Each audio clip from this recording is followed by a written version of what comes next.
Volume production of the Tesla Semi began in March 2026 at a 1.7 million square foot dedicated factory in Sparks, Nevada, directly adjacent to Gigafactory, Nevada, where the 4680 battery cells that power the truck are manufactured.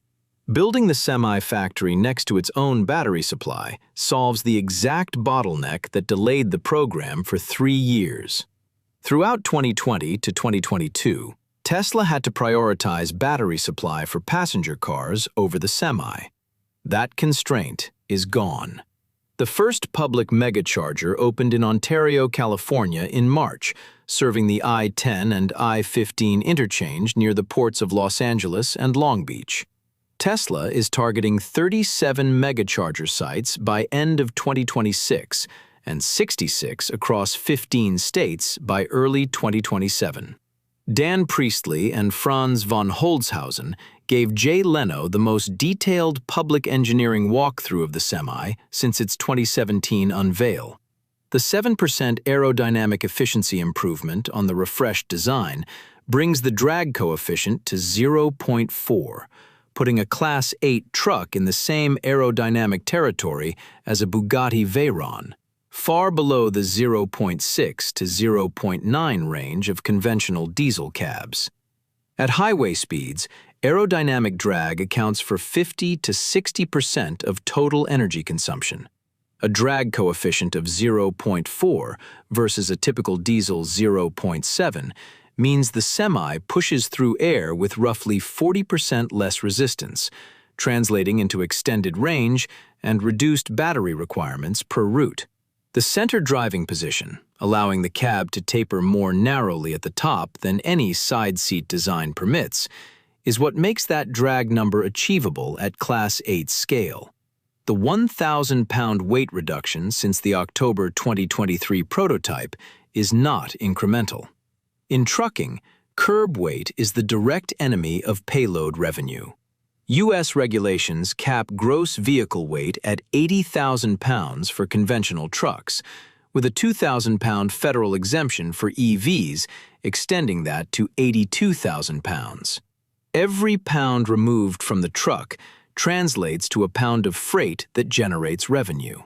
Combined, the weight reduction and the federal exemption bring the 500-mile long-range version to payload parity with diesel at 45,000 pounds of cargo capacity. DHL real-world fleet testing confirmed 1.72 kilowatt-hours per mile under a full 75,000-pound load over 388 miles. The pilot fleet has logged 13.5 million combined miles, one truck approaching 440,000 miles on the original pack, with 95% uptime and 80% of breakdowns resolved within 24 hours. The dual-axle powertrain solves one of the fundamental trade-offs of electric trucking. A dedicated torque axle handles heavy acceleration and grade climbing, then completely disengages internally at highway cruising speed, eliminating mechanical drag where efficiency matters most. A separate efficiency axle handles all highway cruising. 3 rear motors deliver 800 kilowatts, over 1,000 horsepower, with instant torque that makes a fully loaded 82,000-pound truck feel dramatically more responsive than any diesel. The 48-volt low-voltage architecture replaces traditional 12-volt systems and significantly reduces wiring mass. Electric power steering using Cybertruck actuators replaces the heavy hydraulic assist of conventional trucks, delivering precise feedback under full load without hydraulic failure risk. The megacharger network is the infrastructure argument that separates Tesla from every electric truck competitor. The Semi charges at up to 1.2 megawatts, recovering 60% of range, approximately 300 miles, in 30 minutes.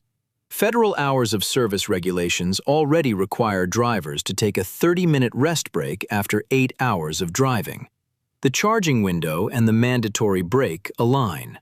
In operational terms, the Semi runs the same daily mileage as a diesel truck without adding incremental downtime. Competing electric trucks from Freightliner and Volvo charge at 250 to 350 kilowatts, 4 to 5 times slower, and top out at approximately 250 miles of range. This is not a marginal advantage. It is the difference between a vehicle that fits existing fleet operations and one that requires restructuring.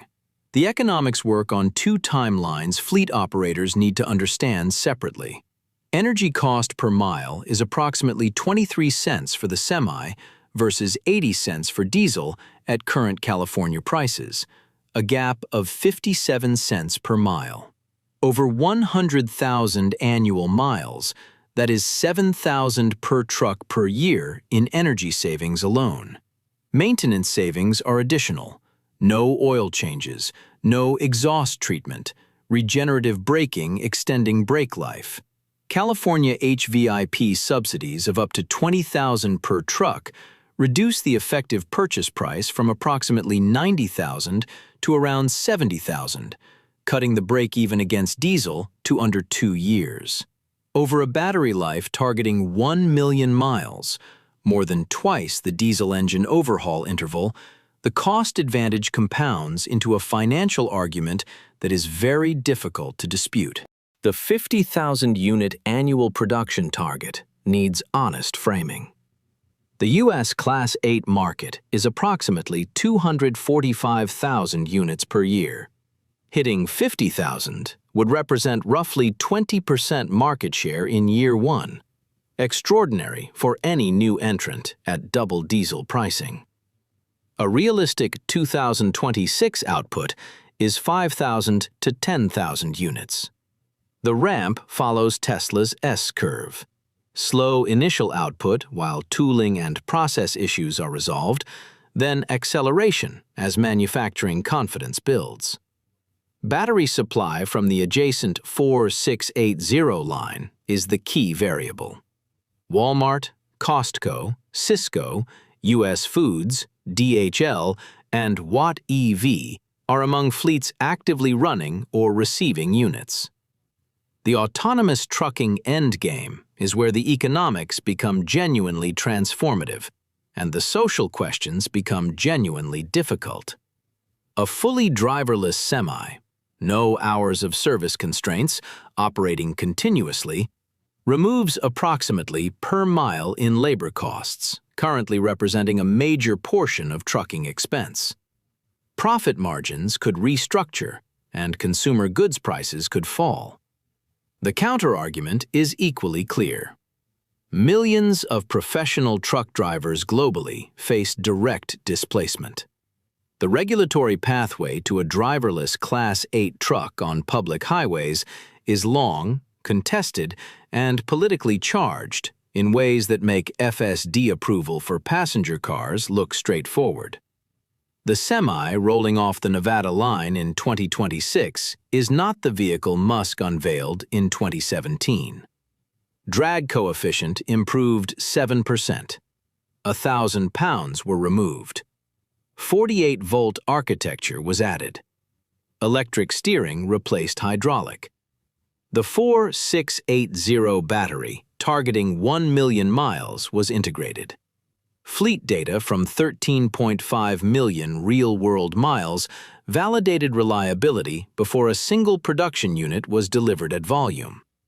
9 years from announcement to volume production is a long ramp. But the product that emerged is better than what was originally promised. Jay Leno titled his episode, "The Death of Diesel." That may be premature. The direction of the argument is no longer theoretical.